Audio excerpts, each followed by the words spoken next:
Assalamualaikum warahmatullahi wabarakatuh. Pada kesempatan ini, kita akan melanjutkan pembahasan kita terkait karakteristik dari material, yang lebih khususnya pada sifat fisik material tersebut atau disebut dengan physical properties. Seperti yang telah dibahas pada materi sebelumnya, physical properties atau sifat fisik dari material merupakan salah satu dari 3 sifat yang dimiliki oleh material, khususnya material konstruksi. Melalui materi ini, kita akan mempelajari satu persatu dari contoh 17 physical properties dari sebuah material. Sifat fisik yang pertama adalah density atau massa jenis atau rho. Density dapat dihitung dengan membandingkan antara massa material terhadap volume material tersebut. Satuan dari density adalah kilogram per meter kubik atau satuan lain yang relevan. Nilai dari massa jenis beton adalah 2.400 kg per meter kubik, sementara massa jenis baja adalah 7.850 kg per meter kubik. Sifat fisik yang kedua adalah bulk density atau massa jenis asli atau yang dapat disimbolkan dengan rho B. Bulk density dapat didefinisikan sebagai massa persatuan volume dari sebuah material pada kondisi asli. Kondisi asli di sini dapat dimaknai dengan material pada kondisi apa adanya sesuai dengan perolehannya secara natural. Satuan dari bulk density adalah kilogram per meter kubik atau satuan lain yang relevan. Gambar di bawah ini mengilustrasikan dua material dengan kondisi yang berbeda. Material yang ada di sebelah kiri tanpa memiliki pori-pori yang lebih banyak daripada yang ada di sebelah kanan. Pori-pori dari material tersebut ditunjukkan dengan yang warna biru atau diistilahkan dengan pore. Semakin banyak pore atau rongga udara atau pori-pori yang terdapat pada material tersebut, maka berat dari material tersebut dengan volume yang sama akan semakin kecil. Sehingga bulk density yang dihasilkan dari material yang ada di sebelah kiri akan lebih kecil daripada material yang ada di sebelah kanan yang memiliki pori-pori yang jauh lebih minimum. Sifat fisik yang ketiga adalah density index atau ID. Density index dapat dimaknai sebagai indeks yang menunjukkan volume material yang terisi oleh solid atau padatan.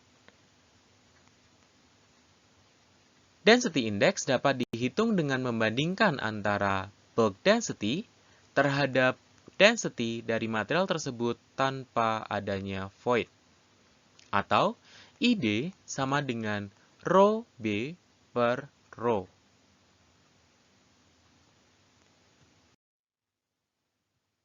Untuk memudahkan kita dalam memahami konsep dari density index, di sini kita sajikan 3 buah material yang memiliki rongga udara yang berbeda. Gambar yang ada di sebelah kiri menunjukkan bahwa sebuah material memiliki rongga udara yang banyak. Kemudian, gambar tengah di sini memiliki rongga udara yang lebih sedikit, dan gambar yang ada di sebelah kanan tampak bahwa rongga udara yang terdapat pada material tersebut bernilai minimum hingga kita tidak dapat lihat secara visual. Apabila kita korelasikan dengan persamaan dari density index yang dihasilkan oleh material ini, maka semakin banyak rongga udara yang ada dalam material tersebut, maka nilai density index akan semakin besar. Semakin kecil rongga udara yang terdapat pada material tersebut, maka indeks dari density atau density index pada material tersebut akan semakin minimum.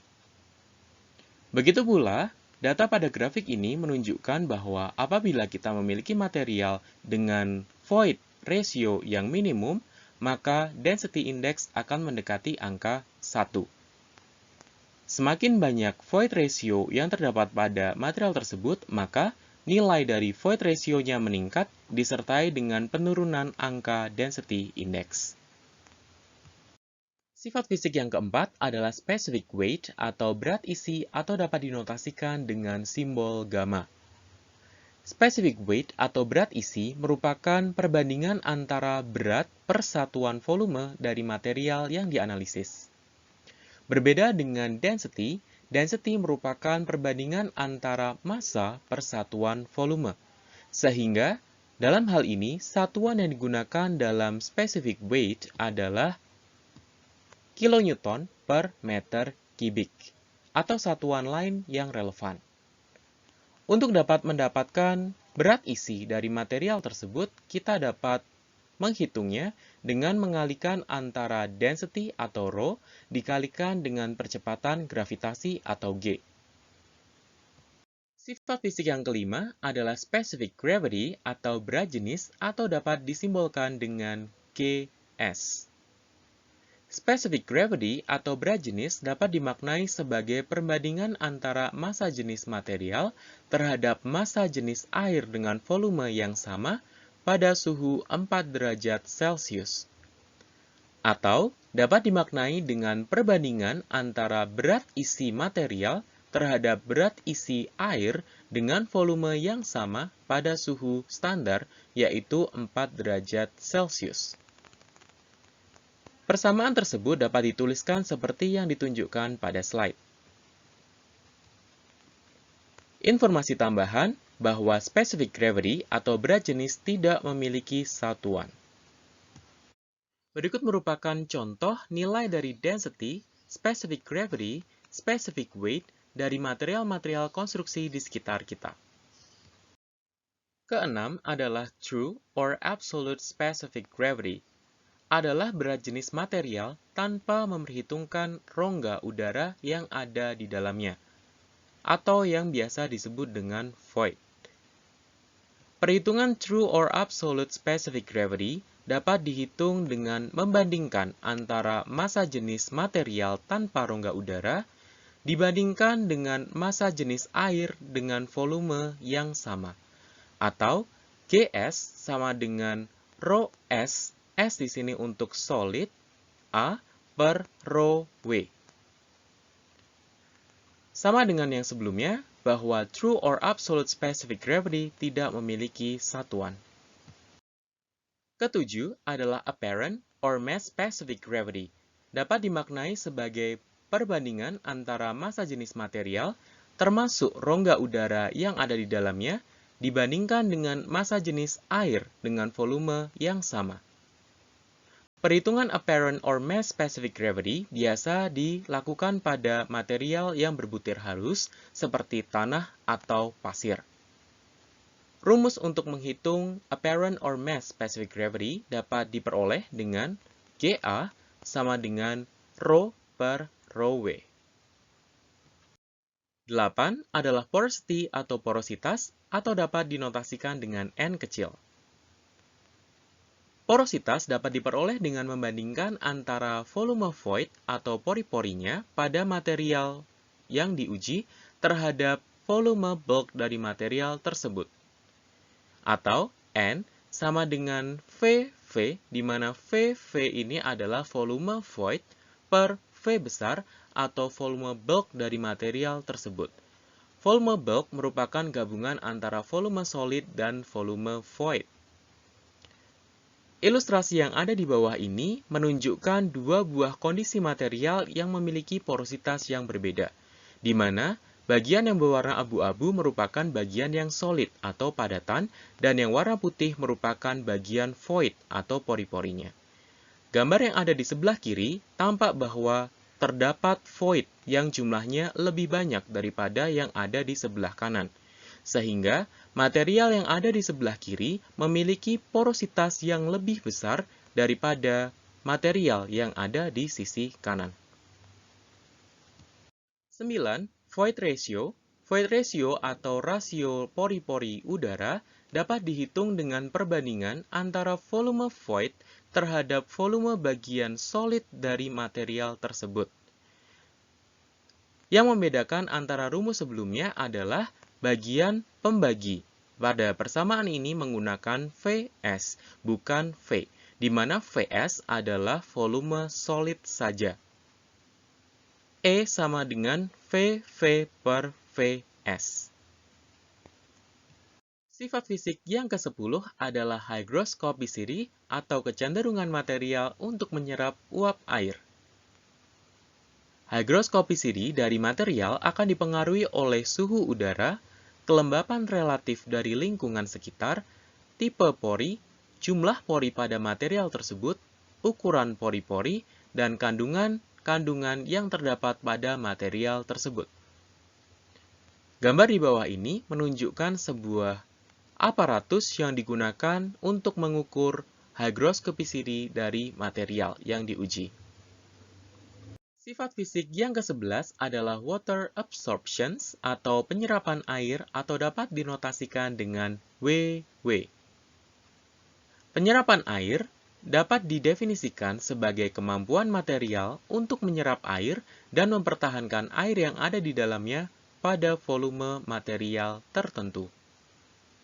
Satuan dari penyerapan air adalah persen dan dapat dihitung dengan membandingkan antara M1-M per M dikalikan 100, di mana M1 adalah massa material yang diuji dan M adalah massa material dalam kondisi kering oven, di mana material dalam kondisi kering oven tidak memiliki kandungan air sama sekali, atau persentase airnya sama dengan 0.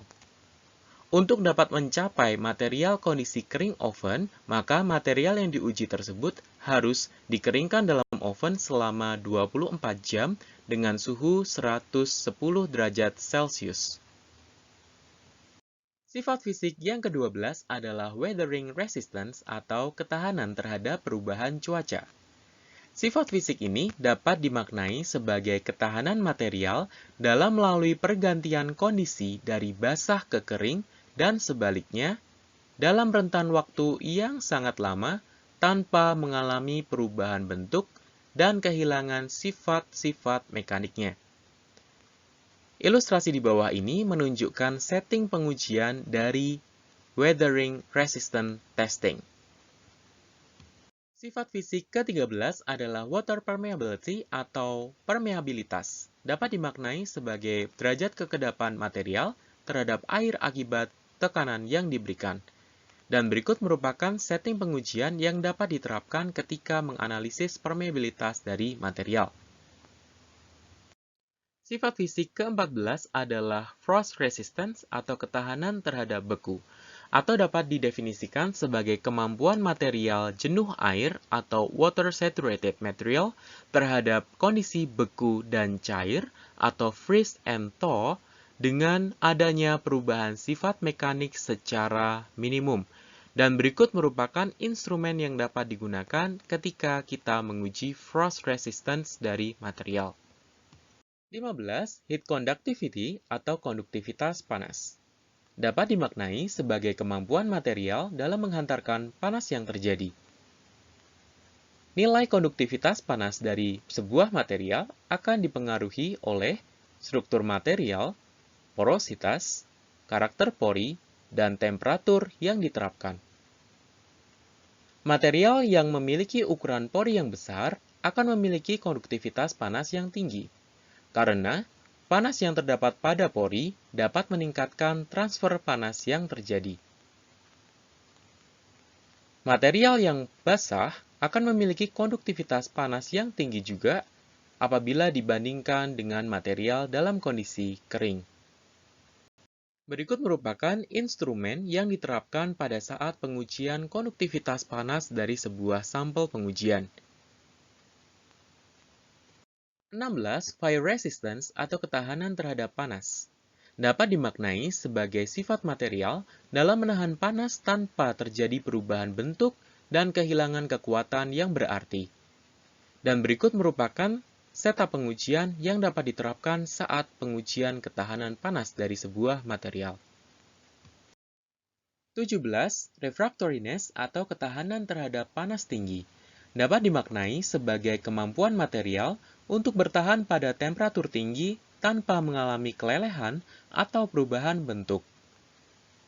Material dikatakan refraktori atau tahan panas apabila material tersebut mampu bertahan pada suhu lebih dari 1580 derajat Celcius. Apabila material tersebut mampu bertahan pada suhu 1350 hingga 1580 derajat Celcius, maka material tersebut diberikan predikat high melting materials.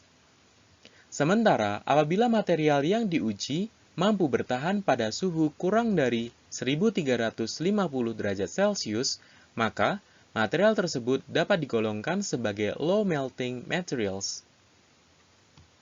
Berikut merupakan setup pengujian yang dapat diterapkan pada material ketika diuji ketahanan panas tingginya.